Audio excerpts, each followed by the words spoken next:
From 1990 until 2023, in the span of 33 years, a total of 45 players suffered a torn Achilles.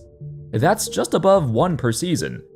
However, in the 2024-25 campaign, 8 different players suffered a torn Achilles, including 3 in the playoffs alone, all of whom were stars. Could you point to this season as being an outlier? Or has the game become so demanding and taxing on your body that these type of serious career-threatening injuries happen much more often than before?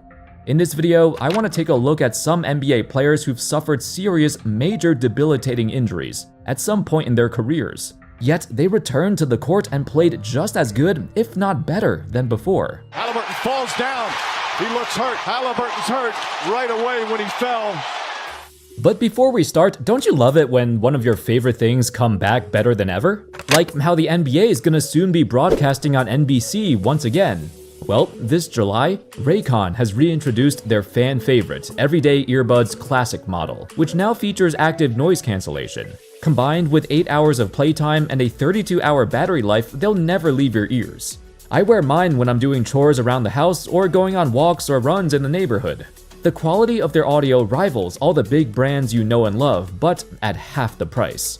My favorite feature is how comfortable they fit into my ears. As somebody with large ears, it's hard to find earbuds that fit comfortably and snug. I've never had them fall out on me, and honestly, I never even notice I have them on. Their active noise cancellation feature is easy to turn on with a simple touch and click of the earbud. So you can zone out everything else around you and enjoy the music or podcast or whatever you're listening to. And by purchasing, you're also supporting my channel as well. Go to buyraycon.com/hoops to get 20% off fan favorite Everyday Earbuds Classic. Sponsored by Raycon. Jamal Murray. For the Denver Nuggets, the 2020-21 season marked a significant milestone for the franchise. Nikola Jokic made a drastic jump from an all-star to an MVP, an all-time great. Your MVP, Nikola Jokic. Michael Porter Jr. finally got healthy and made an incredible leap into the starting lineup. This young Nuggets team made waves across the league, competing near the top of the conference, poised to make a deep run in the playoffs, until this happened on April 12, 2021. Murray got hit. Murray's down and hurt. Oh my goodness. Oh no. A torn ACL. Former coach Michael Malone recalled, "I remember being in the bus with him, going to the airport after the injury, and the next day he has tears in his eyes. His first thought was, man, are you guys gonna trade me? Really, that was his mindset. I'm damaged goods." This injury wasn't just a major setback for the team, but at the time, it was seen as completely irresponsible. Before this game, Murray sat out the previous 4 games with what the team described as knee soreness. Some ardent fans have claimed he should have sat out for much longer, as the Nuggets were doing fine without him, and he should have came back a few days before the playoffs to give him more time to recover. Regardless, without Murray, the Nuggets could not make a real run to the championship until he returns, if he returns to the same caliber player he once was.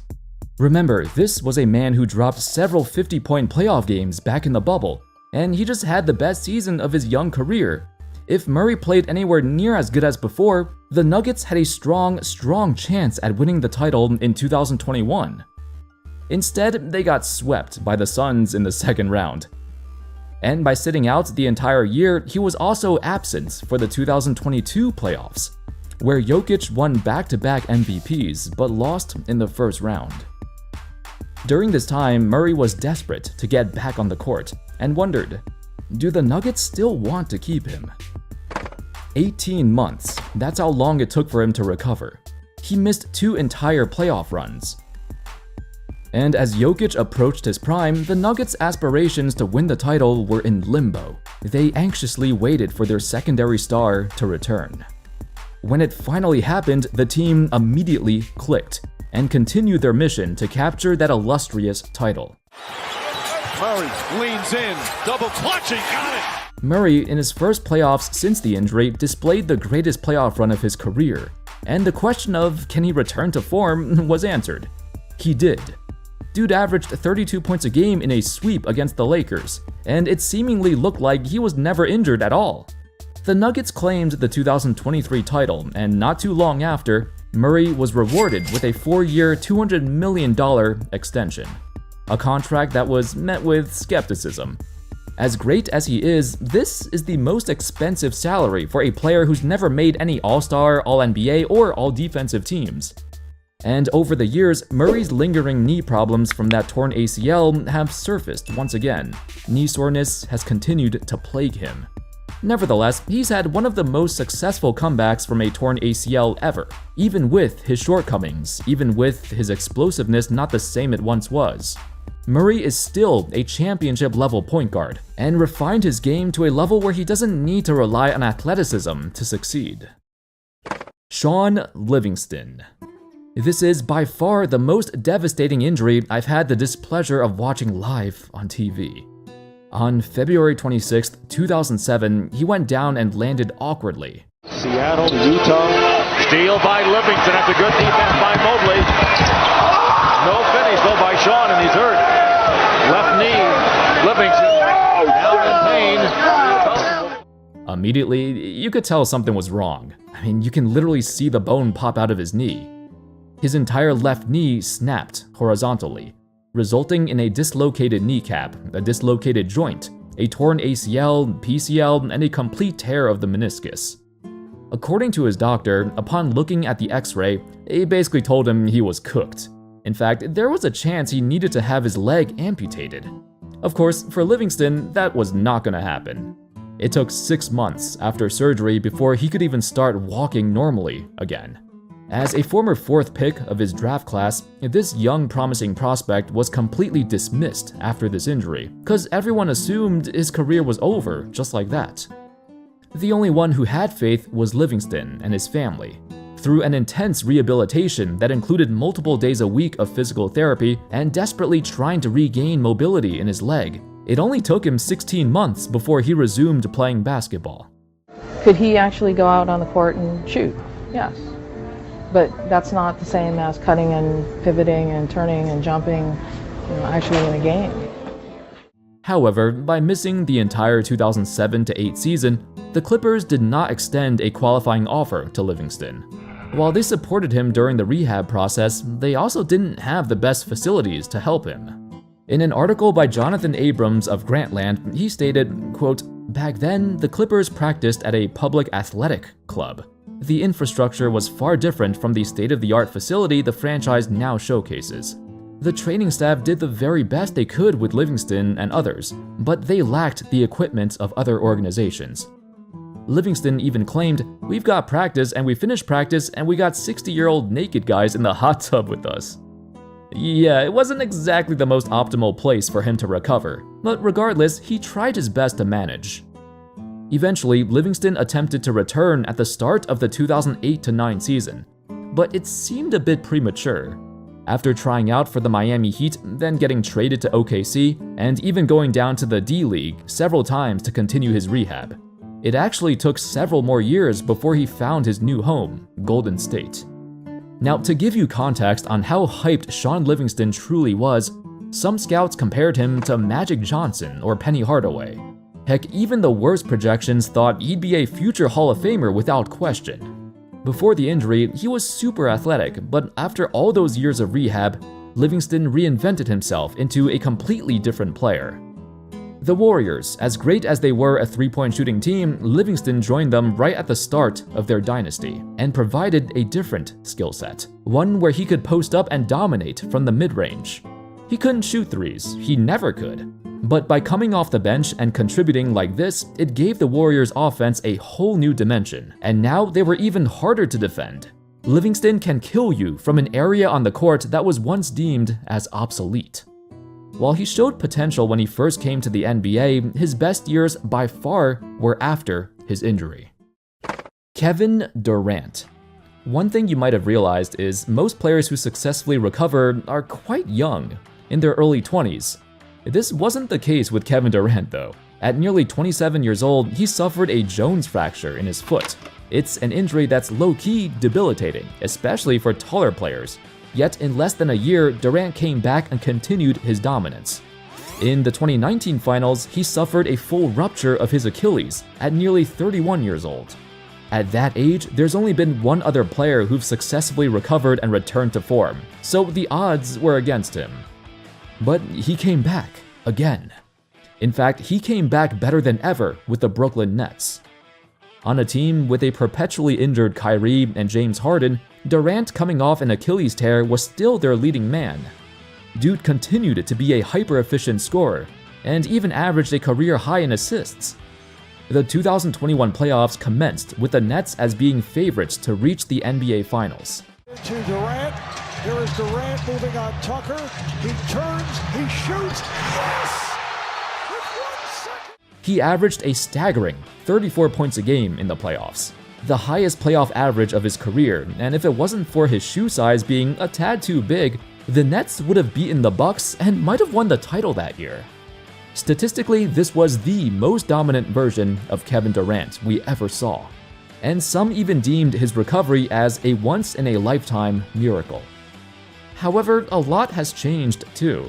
On the Nets and Suns, Durant only drove to the basket 10% of the time, compared to 25% back in OKC. His shot selection became almost solely in the mid-range and outside perimeter, yet it also speaks to how great of a scorer he truly is. To weather the storm of a torn Achilles, but with an offensive bag so versatile, he can score even when he's physically limited.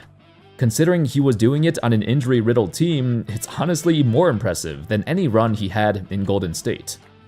Durant never talked much about his rehab, but he did mention briefly how it was different than most other Achilles tears. He stated, "I didn't put any weight on it for 3 months after surgery.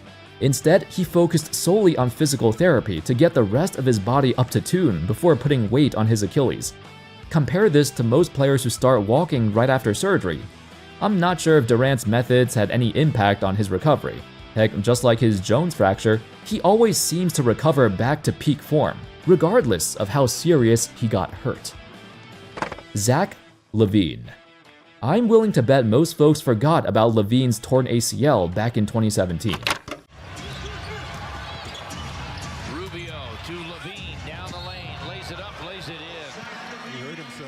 For a guy who most certainly relies on athleticism, this became a major setback. And the critics wondered, can he bounce back? Not too long after, the Wolves traded him to the Chicago Bulls in the Jimmy Butler trade.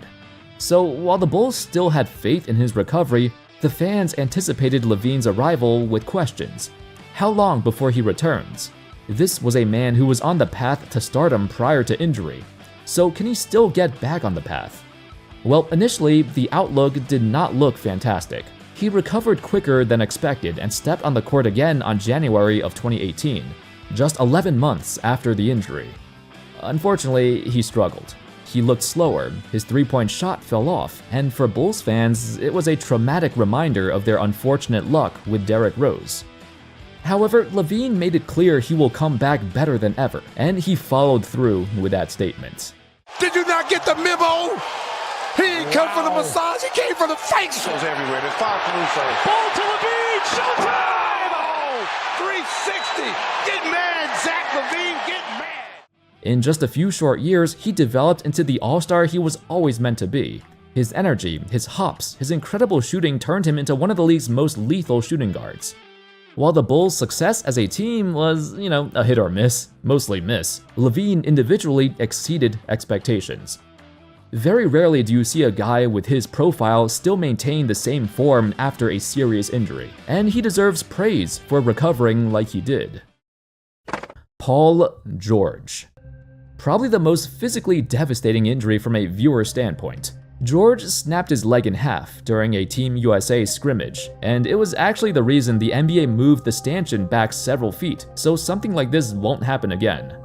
However, because it was a clean fracture of his leg with no major ligaments torn, George was bound to make a full recovery, which he did. He played the best basketball of his life after that injury, and even had a season in Oklahoma City where he was top 3 in MVP voting, first team All-NBA and first team All-Defense. While his attempts at the basket decreased, much like Kevin Durant, George's handles and shooting touch greatly improved during rehab. and he came back a more complete player than before.